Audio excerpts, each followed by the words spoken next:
बच्चों प्रश्न को पढ़ते हैं। प्रश्न है यहाँ पर प्रश्न 1 256 और -8 के मध्य 4 गुणोत्तर माध्य ज्ञात कीजिए। दूसरा इसका खंड है 3 और 96 के मध्य 4 गुणोत्तर माध्य ज्ञात कीजिए। तो श्रेणी का हम गुणोत्तर माध्य ज्ञात करने से पहले इसकी हम अवधारणा को समझ लेते हैं और फिर हम इसको हल करते हैं। दोनों खंडों को आसानी से हम हल कर लेंगे। मुख्य अवधारणा कुछ इस प्रकार से होगी इसके लिए कि यदि हम मान लें यहाँ पर एक गुणोत्तर श्रेणी है हमें दी गई है, यहाँ से मान लेते हैं यहाँ से गुणोत्तर श्रेणी है, माना a comma a r comma a r square comma a r की घात 3 और इस प्रकार से ए और यहाँ पर ए दिया गया और यहाँ पर कोई संख्या जो बी दे दी गई।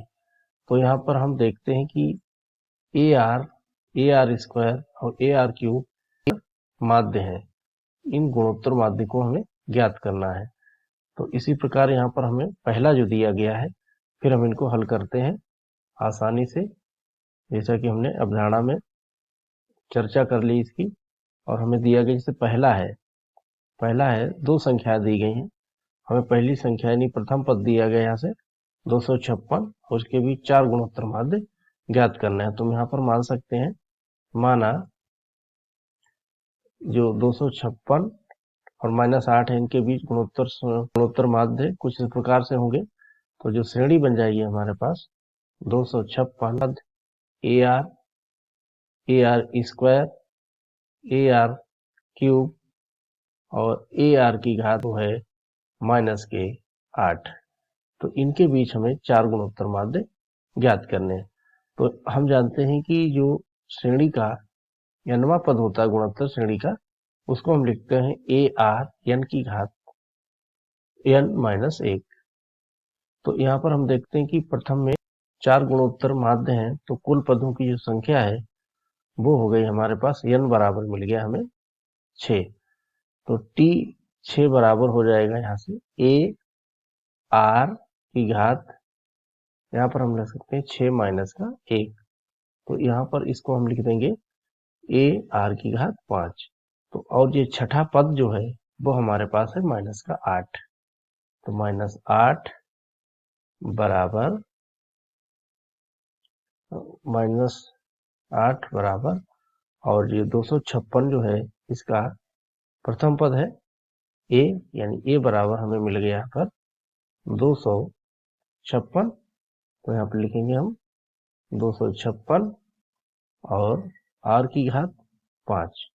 तो इसको बटे में लिख लेंगे यहाँ से। तो -8 बटे 256 बराबर आर की घात 5।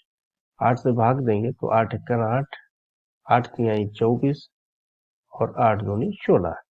तो यहाँ पर हमें मिला है आर की घात 5 बराबर -1/32। इसको हम लिख सकते हैं -1/2 की घात 5। तो यहाँ पर हमें आर मिल गया है -1/2। तो यहाँ से हमें सर्वांतर इस श्रेणी में मिल गया है -1/2।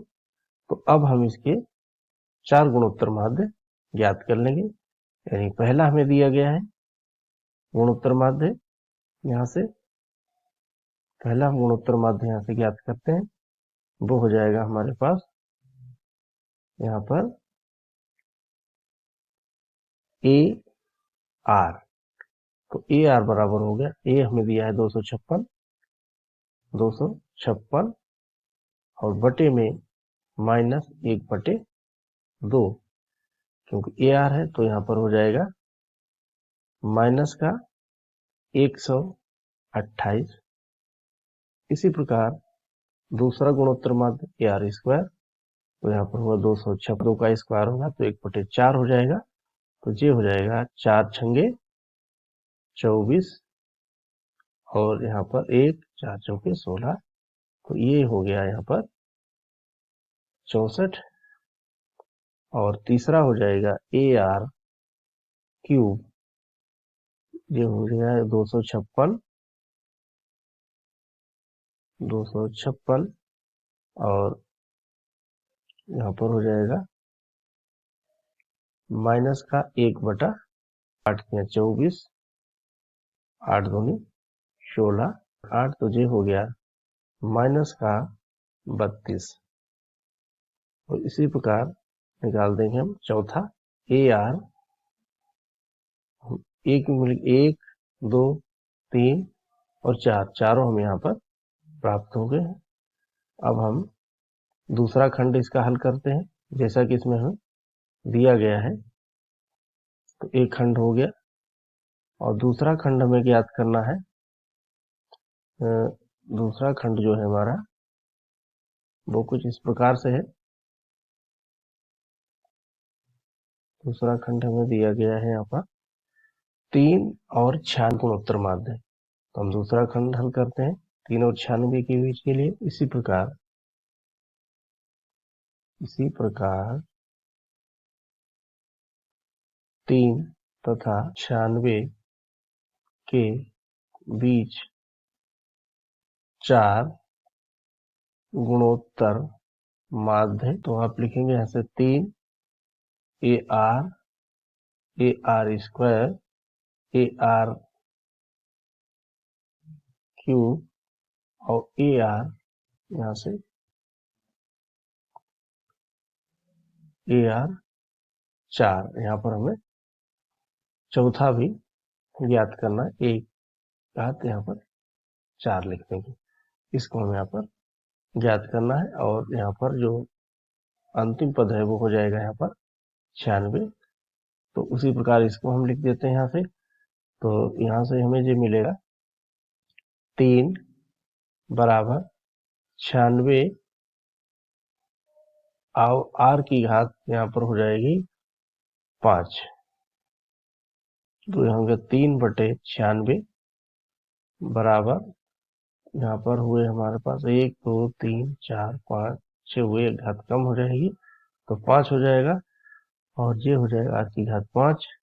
3 1 3 3 3 9 3 गुना 6, तो 1/32 बराबर R की घात 5। तो इसको लिख सकते हैं R की घात 5 बराबर 1/2 की घात 5, यानी ये हमें मिला है यहाँ से R की मान हो गया 1/2। तो इसमें भी सारवांतर हमें 1/2 मिल गया। अब हमें इसके गुणोत्तर माध्य ज्ञात करने हैं। तो हम यहाँ से इसके गुणोत्तर माध्य पहला ज्ञात कर लेते हैं। पहला कुछ इस प्रकार से होगा, यानी AR, तो A हमारे पास है 3 और R है 1/2, तो ये हो गया हमारे पास 3/2। इसी प्रकार AR स्क्वायर, तो AR स्क्वायर बराबर हो जाएगा यहाँ से 3 गुणा 1/4, तो ये हो गया 3/4। और AR की घात हो गई यहाँ पर 3, तो ये हो जाएगा 3 गुणा 1/8, तो ये हो गया 3/8।